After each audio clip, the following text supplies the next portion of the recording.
All right, forget the goals, forget the fancy footwork for a minute. Today, we're diving headfirst into football's Hall of Infamy.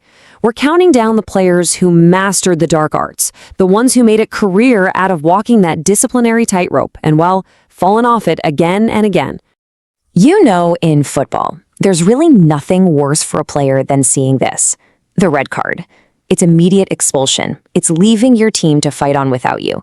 It's the ultimate punishment, the ultimate on-field crime. So that got me thinking, who is the absolute master of this particular crime? Who's taken that long, lonely walk of shame more than anyone else in the history of the game? Get ready for this number. The all-time record is 46. No, that's not a typo. 46 red cards in a single professional career. Just let that sink in for a second. That is an unbelievable number. The question is, who could possibly have done that? Well, to find out, we've got to count down the top 10. And we're going to start with a group of guys who, let's just say, kept the referees very, very busy throughout their careers. Okay, so just making it onto this list is kind of an achievement in itself, right? A feat of indiscipline. We kick things off with Ricardo Quaresma, a super skilled winger who somehow managed to get 14 reds. Then you've got this trio of enforcers from Mexico and Spain, Delgado, Torrado, and the legendary Rafael Marquez, who won the Champions League twice, by the way, despite his 21 dismissals. And at number 6, the Uruguayan defender Paulo Montero, a guy who basically owned the red card record in Syria for years. Okay, we're cracking the top 5 now. This is where we get into the real legends of the dark arts, the household names of infamy.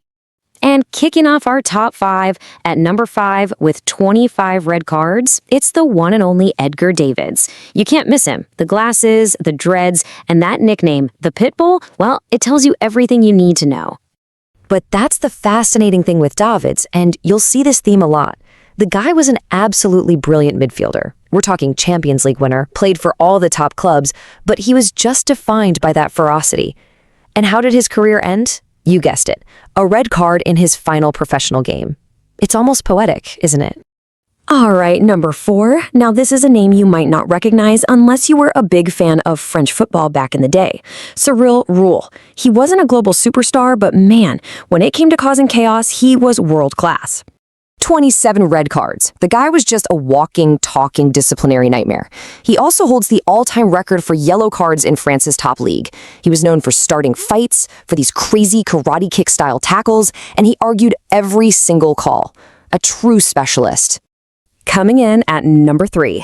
What do you know? Another pitbull. This time, it's the Brazilian midfielder Felipe Melo. And let me tell you, this is a guy whose aggression made even other aggressive players a little bit nervous. What's wild about Melo is the sheer longevity of his, let's call it, combative style. We're talking a 23-year career, over 650 games for massive clubs like Juventus and Inter. Racking up 26 red cards wasn't some face for him. It was his brand. It was who he was on the pitch for more than 2 decades. And that brings us to number 2. Oh boy, a name that just screams winner and villain all in the same breath. Sergio Ramos. He is, without a doubt, one of the greatest defenders ever to play the game, but you literally cannot talk about his career without talking about his rap sheet. So he's got 29 red cards. To really get how insane that is, think about it like this. Your average professional defender, a tough guy, might get 2, maybe 3 red cards in their entire career. Ramos has nearly 10 times that amount. It's on another level for a player of his caliber. I mean, his record book is just wild. Most red cards in La Liga history, check. 5 of those in El Clásico, the biggest game in the world, of course. But here is the craziest stat of them all. For the Spanish national team, in 180 games, winning a World Cup, 2 Euros, Sergio Ramos got exactly 0 red cards. 0. How do you even explain that? It's a complete paradox. But as absolutely mind-boggling as Ramos's number is, he's not number 1. He's not even close. There's one guy who stands all alone, miles ahead of everyone else, with a record that I'm pretty sure will never, ever be broken.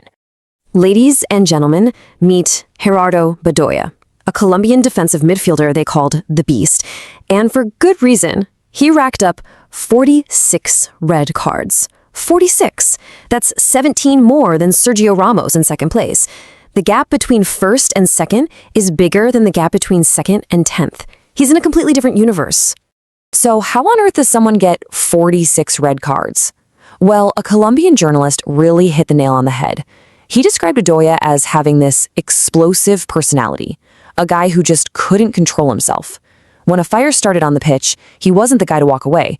He was the one running right into the middle of it, every single time. And just like the others on this list, he wasn't just some random hothead. He was a good player. He was a key part of the Colombia team that won their only Copa America. But if you want the one story that perfectly sums up Gerardo Bedoya, it's this. After he retired, he went into coaching. In his very first game as an assistant manager, he got sent off 21 minutes in. You just can't make this stuff up. Some things truly never change. So when you look back at this whole list, Bedoya, Ramos, Montero, all these guys, you start to see a pattern, right? There's a certain type of player DNA we're talking about here. They all perfectly fit this classic football archetype, the hard man. You know the type. Their job is to intimidate, to get in the opponent's head, and just impose themselves on the game through sheer force of will and a few crunching tackles. And the formula for creating one of these guys is surprisingly simple, really. Step 1, the position. They're always in the thick of it. Step 2, the temperament. They've got a short fuse, they're emotional. And step 3, the playing style. It's all about being physical and confrontational. You mix those 3 things together and yeah, you've got a recipe for a whole lot of red cards. But here's the twist, the central paradox in all of this. These players, for all their controversies, they weren't just liabilities. They were winners, legends even. They won the biggest trophies in the world. That aggression wasn't just a flaw, it was a weapon. It's what made them so feared, and it's what often fired up their own teammates to go on and win. And that kind of leaves us with a big question for the modern game, doesn't it? In an era of VAR, where every single tackle is analyzed from 10 different angles in super slow-mo, can this type of player even survive? Is the football hard man a dying breed, a relic of the past? Or will there always be a place for them in the beautiful game?